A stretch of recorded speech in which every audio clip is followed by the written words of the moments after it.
અંકલેશ્વર તાલુકાના અવાદર ગામે વાછરડીનો શિકાર કરનાર દીપડો પાંજરે પુરાતા ગ્રામજનોએ હાશકારો અનુભવ્યો છે।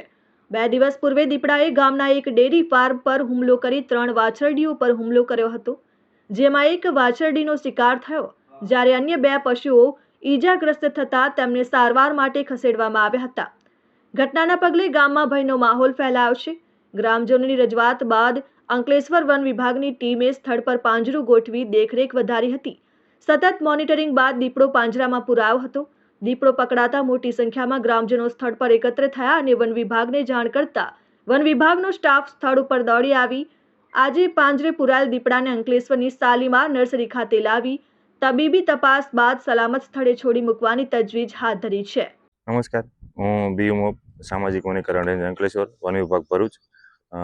ગતરોજ કાંતિભાઈ પટેલ ગામ અવાદર ના ખેતરમાં વન્ય પ્રાણી દીપડા દ્વારા એક વાછરડીનું મારણ કરેલ તેમજ એક વાછરડીને ઇજાગ્રસ્ત કરેલ તો તેવી અરજ અમને મળેલી અને તે ફરિયાદના આધારે મહેરબાન નાયબ વન સંરક્ષક શ્રી ભરૂચ તથા ડીવી Damor range forest officer Shri અંકલેશ્વરના માર્ગદર્શન હેઠળ અમે તાત્કાલિક તે સ્થળે પિંજરું ગોઠવેલ હતું અને તે વિસ્તારમાં પારડી, પીપરોડ અને અવાદર વિસ્તારમાં અમે પિંજરા ગોઠવેલા જ છે આગળ પણ, અને હાલમાં પણ ત્યાં પિંજરા ગોઠવેલા ઉપલબ્ધ જ છે।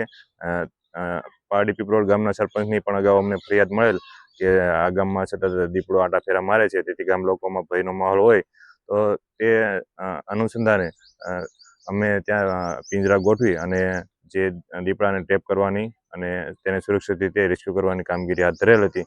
તો તેના અનુસંધાને ગતરોજ રાત્રિના 9 કલાકે